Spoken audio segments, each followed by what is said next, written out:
দর্শক আমন্ত্রণ জানাচ্ছি বৈশাখী টেলিভিশনের স্বাস্থ্য বিষয়ক নিয়মিত আয়োজন বৈশাখী হেলথের আজকের পর্বে। আপনাদের সাথে পুরো আয়োজন জুড়ে আছি আমি ডক্টর সরকার নাহিন আহমদ। দর্শক, আজকে আমাদের আলোচনার বিষয় হলো শিশুদের শ্বাসতন্ত্রের সমস্যাসমূহ। শিশুদের শ্বাসতন্ত্রের সমস্যাগুলো কি কি, এর লক্ষণ কি কি, কারণ কি কি এবং প্রতিকার কি কি, তা নিয়ে আজকে আমাদের আলোচনা। এবং এই বিষয় নিয়ে আলোচনা করতে আজকে স্টুডিওতে উপস্থিত আছেন একজন স্বনামধন্য শিশু বিশেষজ্ঞ।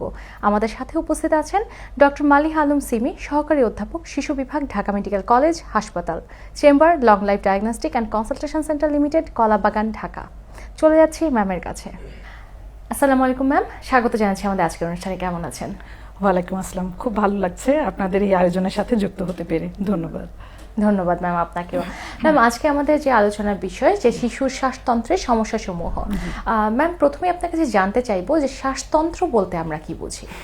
শ্বাসতন্ত্র বলতে আসলে বোঝায় শ্বাসের মাধ্যমে যে পথে বাতাস আমরা শ্বাসের মাধ্যমে যে পথে ঢোকে এবং যে পথে বের হয়, অর্থাৎ নিঃশ্বাসের মাধ্যমে। এবং এই শ্বাসতন্ত্রের অংশটুকু আসলে নাক থেকে ফুসফুস পর্যন্ত যে অংশটুকু, এটুকু শ্বাসতন্ত্রের অংশ। এটাকে কিন্তু আবার দুভাগে ভাগ করা হয়, যেমন নাক থেকে ষড়যন্ত্র পর্যন্ত উপরের অংশ, এবং ষড়যন্ত্র থেকে একদম ফুসফুসের ভিতরে পর্যন্ত এটা হচ্ছে গিয়ে নিচের অংশ শ্বাসতন্ত্রের। আচ্ছা ম্যাম, বাচ্চাদের শ্বাসতন্ত্রে বা আপনি যে টোটাল এরিয়াটা বললেন, এর মাঝে কি কি ধরনের সমস্যা হয়ে থাকতে পারে? বাচ্চাদের ক্ষেত্রে শ্বাসতন্ত্রে প্রধানত যে সমস্যাগুলো আমরা দেখি তা হচ্ছে নিউমোনিয়া, ব্রঙ্কিওলাইটিস এবং হাঁপানি রোগ বা অ্যাজমা যেটাকে আমরা বলি। আচ্ছা ম্যাম, তিনটি রোগের কথা আপনি বললেন, আমরা এক এক করে যাচ্ছি। প্রথমে নিউমোনিয়া নিয়ে কথা বলতে যাচ্ছি। নিউমোনিয়া রোগটি কি, এটি কখন এবং কেন হচ্ছে? আচ্ছা, নিউমোনিয়া হচ্ছে আসলে ফুসফুসে জীবাণুর সংক্রমণ, যা প্রধানত ব্যাকটেরিয়া দ্বারা হয়ে থাকে। তো এখন এই নিউমোনিয়া কিন্তু কিছু লক্ষণ যেগুলো রয়েছে সেগুলোর মধ্যে রয়েছে যেমন উচ্চমাত্রায় জ্বর থাকবে, কাশি, শ্বাসকষ্ট থাকবে, এবং এর সাথে যে শ্বাস প্রশ্বাসের যে গতি সেটা বেড়ে যায়, এবং ছোট বাচ্চাদের ক্ষেত্রে গলার উপরের অংশ এবং যেটা বুকের খাঁচার মাঝের অংশ এবং নিচের অংশ ভিতরের দিকে দেবে যায়। এটা দেখে আমরা আসলে বুঝতে পারি যে শিশুটি নিউমোনিয়া আক্রান্ত। মানে সাধারণ ঠান্ডার সাথে নিউমোনিয়ার পার্থক্যটা ঠিক এরকম? হ্যাঁ, সাধারণ ঠান্ডায় আপনার শুধু হয়তো নাক দিয়ে পানি পড়ছে বা তার সাথে কিছু খুসখুসে কাশি হচ্ছে, তার পরবর্তীতে জ্বর। কিন্তু নিউমোনিয়ার ক্ষেত্রে দেখা যায় যে কাশি আর জ্বর সাধারণত একসাথে এবং বেশ উচ্চ মাত্রায় আসে। আচ্ছা জি। আচ্ছা, নিউমোনিয়া হওয়ার কারণগুলো আপনি বলেন একটি ব্যাকটেরিয়া জনিত কারণ, কিন্তু এই ব্যাকটেরিয়াটা আসছে কোত্থেকে বা কি কারণে আসলে আমরা বাচ্চাদেরকে এই নিউমোনিয়া থেকে প্রতিকার করা সম্ভব? আসলে নিউমোনিয়া থেকে যেটা আমরা বললাম যে নিউমোনিয়ার আসলে কারণ অনেকগুলো আছে, বিশেষত ব্যাকটেরিয়া দিয়ে হয়ে থাকে। তবে যেটা নিউমোনিয়ার ক্ষেত্রে যদি আমরা বাচ্চাকে আক্রান্ত হয়েই যায় সেক্ষেত্রে কিন্তু আমাদের আসলে দেরি করা যাবে না। সেক্ষেত্রে আমাদের অবশ্যই শিশুকে হাসপাতালে নিতে হবে এবং একজন শিশু বিশেষজ্ঞের তত্ত্বাবধানে তার চিকিৎসা চলমান থাকবে। সেক্ষেত্রে আমরা বলি যে বাচ্চা হাসপাতালে আসার পরপরই আমরা অক্সিজেন দেই, তার সাথে জ্বরের জন্য প্যারাসিটামল এবং একটি অ্যান্টিবায়োটিক শুরু করতে হয়, এবং ফুসফুসের অবস্থা বুঝে আমরা কিন্তু বাচ্চাকে নেবুলাইজও করে থাকি। আর শ্বাস যদি কম হয়, মানে দ্রুত না হয়ে একটু কম হয়, সেক্ষেত্রে আমরা বাচ্চাকে কিন্তু বুকের দুধ খাওয়ানোর কথাও বলে থাকি। আর ব্রঙ্কিওলাইটিস আমরা যেটা বললাম সেটা কিন্তু আসলে শ্বাসতন্ত্রের ফুসফুসের একদম ক্ষুদ্রতম যে শ্বাসনালী বা ব্রঙ্কিওলের এক ধরনের জীবাণুর সংক্রমণ, যেটি মূলত ভাইরাস দ্বারা হয়। এটা হচ্ছে পার্থক্য। এবং এই ব্রঙ্কিওলাইটিস হলে দেখা যায় বাচ্চার কাশি থাকে, কাশির সাথে শো শো শব্দ হয়, শ্বাসকষ্ট থাকতে পারে। তবে জ্বর কিন্তু তেমন থাকে না, বা হলেও সামান্য পরিমাণে থাকতে পারে। আর এটা যেহেতু ভাইরাস জনিত সংক্রমণ, ব্রঙ্কিওলাইটিসের ক্ষেত্রে কিন্তু আসলে একজন শিশু চিকিৎসকের শরণাপন্ন হয়ে বাসায় চিকিৎসা গ্রহণ করা হয়। যেমন ধরেন প্রচুর পরিমাণে তরল পানি জাতীয় খাবার খাওয়াতে হবে তাকে। যে বাচ্চা বুকের দুধ খায় তাকে বুকের দুধ খেতে দিতে হবে। আর শ্বাসকষ্ট যদি বেশি হয় সেক্ষেত্রে আবার অবশ্যই হাসপাতালে নিতে হবে, তাকে অক্সিজেন এবং প্রয়োজন মতো নেবুলাইজ করতে হবে। এক্ষেত্রে কিন্তু আবার অ্যান্টিবায়োটিকের কোনো রোল নেই। আচ্ছা আচ্ছা, যেহেতু এটা ভাইরাস জনিত রোগ। জি।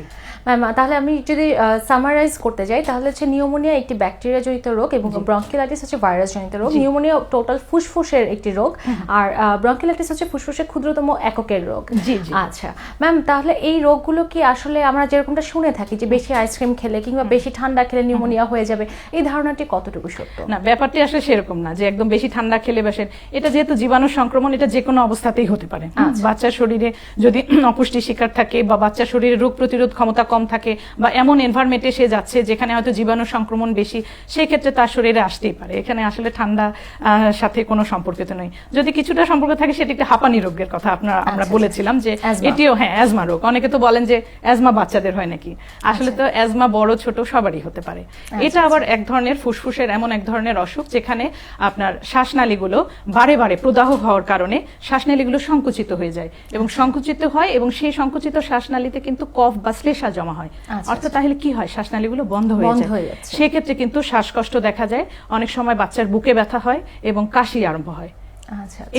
এটা কিন্তু আসলে কিছু ট্রিগারিং ফ্যাক্টর আছে। অ্যাজমা কিন্তু আসলে সব ক্ষেত্রে হবে তা না, কিছু ট্রিগারিং ফ্যাক্টর আছে, এগুলো আমাদের জানতে হবে আসলে। আচ্ছা ম্যাম, আমরা একটু নিউমোনিয়া ব্রঙ্কিলাইটিস নিয়ে যখন কথা বলছিলাম তখন কিছু লক্ষণ বা উপসর্গের কথা আপনি বলছিলেন।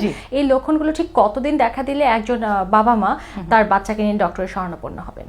আচ্ছা, যে কথাগুলো বলছিলাম, যেমন নিউমোনিয়া হলে আসলে বাচ্চাকে অবশ্যই হাসপাতালে যেতে হবে, বাচ্চাকে নিয়ে বাবা মাকে যেতে হবে, কারণ এটি যে কোনো সময় খারাপ আকার ধারণ করতে পারে। আর ব্রঙ্কিওলাইটিসের ক্ষেত্রে হ্যাঁ, যেহেতু এখানে বাচ্চা প্লেফুল থাকে, বাচ্চার খুব একটা দেখা যায় না যে সে খুব বেশি কষ্টে আছে, যদি এরকম হয় তাহলে আমরা বাসায় রেখে যে চিকিৎসা বললাম সেটুকুই আমরা ফলো করতে পারি। এরপরে শ্বাসকষ্ট যদি বেশি হয় সেই ক্ষেত্রে আমরা একটু হাসপাতালে নিব ব্রঙ্কিওলাইটিসের ক্ষেত্রে। আদারওয়াইজ এখানে কোনো অ্যান্টিবায়োটিকের রোল নেই, ব্যাস এটুকুই, ঘরোয়া পদ্ধতি যথেষ্ট। আচ্ছা ম্যাম, আপনি নেবুলাইজিং এর কথা বলছিলেন যে বাচ্চাদের শ্বাসকষ্ট বেশি হলে নেবুলাইজার দেওয়া হয়, বা শিশুদের জন্য নেবুলাইজার কতটা ক্ষতিকর?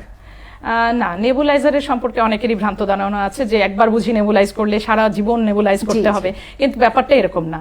যেসব বাচ্চার ফুসফুসের সংক্রমণ আমরা বুঝি ডাক্তাররা যে এই ক্ষেত্রে তার নেবুলাইজটা কাজ করবে, সেক্ষেত্রে আসলে কিন্তু আমরা তাকে ততদিন পর্যন্তই, যেখানে ব্রঙ্কিওলাইটিসের ক্ষেত্রে বলছি, যেমন সেক্ষেত্রে কিন্তু আমরা যতদিন প্রয়োজন ফুসফুসের অবস্থা বুঝে ততদিন পর্যন্তই আমরা নেবুলাইজ করি, এমন না যে সারা জীবন। আর যেটা হাঁপানির ক্ষেত্রেও অনেক সময় যেটা লাগে, সেক্ষেত্রে আমরা কিন্তু হাঁপানির ইমার্জেন্সি ম্যানেজমেন্ট হিসেবেও আমরা তখন অনেকবার নেবুলাইজ করি। তার পরবর্তীতে আমরা হাঁপানির ধরন বুঝে কিন্তু তাকে বাসায় নেবুলাইজার ইউজ করতে বলি, সেটা আমরা যেটা হাতে ইউজ করি সেটাকে ইউজ করতে পারি, ইনহেলার যেগুলো আছে। এই কোনো সাইড ইফেক্ট বা পার্শ্ব প্রতিক্রিয়া না, এটা নিলে বরং এটা কিন্তু আসলে প্রয়োজনের সময়ই নেওয়া হয়। হ্যাঁ, যেহেতু প্রয়োজনের সময় নেওয়া হয়, এটার ওরকম কোনো পার্শ্ব প্রতিক্রিয়া নেই, বরং নিলেই শিশু সুস্থ থাকবে। আচ্ছা, আমরা অ্যাজমা নিয়ে কথা বলছিলাম, তো অ্যাজমা যেটা আপনি বলেন যে শিশুদেরও অ্যাজমা হয়ে থাকছে, তাহলে পরিবারে কারো অ্যাজমা থাকলে শিশুদের এতে আক্রান্ত হওয়ার সম্ভাবনা কতটুকু? জি, আসলে পরিবারের কেউ আক্রান্ত থাকলে শিশুর হাঁপানির ঝুঁকিতে থাকে। যেমন বাবা মার মধ্যে যদি একজন হাঁপানি থাকে তাহলে কিন্তু শিশুর ঝুঁকির হার থাকে 20 থেকে 30 ভাগ। আর যদি বাবা মা দুজনেই দেখা যায় যে হাঁপানির রোগী, সেক্ষেত্রে কিন্তু শিশুর হাঁপানি হওয়ার ঝুঁকি থাকে 50 থেকে 60 ভাগ। সুতরাং এটা একটা পারিবারিকভাবে আসার সম্ভাবনা রয়েছে। জি। আচ্ছা ম্যাম, হাঁপানি কি পরিপূর্ণভাবে নিরাময়যোগ্য কিনা? আচ্ছা, হাঁপানি আসলে যে পরিপূর্ণভাবে নিরাময়যোগ্য নয়, তবে এটি পরিপূর্ণভাবে নিয়ন্ত্রণ করা যায় যদি আমরা জানি যে কোন কোন বিষয়গুলো হাঁপানির উদ্রেক করে। আচ্ছা আচ্ছা, এটি প্রতিরোধ সম্ভব কিনা ম্যাম? কিভাবে এটা প্রতিরোধ করা যাবে? হ্যাঁ, অবশ্যই এটা প্রতিরোধযোগ্য। যেমন হাঁপানির উদ্রেক করে যে জিনিসগুলো, সেগুলো যদি আমরা জানি, সেগুলোকে যদি আমরা প্রতিহত করতে পারি, তাহলেই আসলে কিন্তু এটি নিয়ন্ত্রণ করা সম্ভব। যেমন পরিবেশগত কিছু ব্যাপার আছে, যেমন ঘরে ধুলোবালি, তারপরে ফুলের রেণু বা ঘরে পোষা প্রাণীর লোম, রান্নাঘরের ধোঁয়া, সিগারেটের ধোঁয়া, গাড়ির ধোঁয়া, এই ধরনের ব্যাপারগুলো যেহেতু হাঁপানির সাথে জড়িত, তো ঘরে আমরা সাধারণত ঘরকে পরিষ্কার রাখা বা ধুলোবালি মুক্ত রাখা, এটা আমরা একটা করতে পারি। ঘরে কার্পেট ব্যবহার না করা, তারপরে রান্নাঘরের ধোঁয়া বা এ ধরনের ধোঁয়া, স্মোকিং, এই ধোঁয়াগুলো থেকে শিশুকে দূরে সরিয়ে রাখা। তারপরে শিশুকে ঠান্ডা খাবার, ঝুঁকিতে আছে, হ্যাঁ, যেমন তাদের ঠান্ডা খাবার খেতে দেওয়া যাবে না। তারপর বাসার বাইরে যখন তারা যাবে অবশ্যই মাস্ক পরিধান করবে।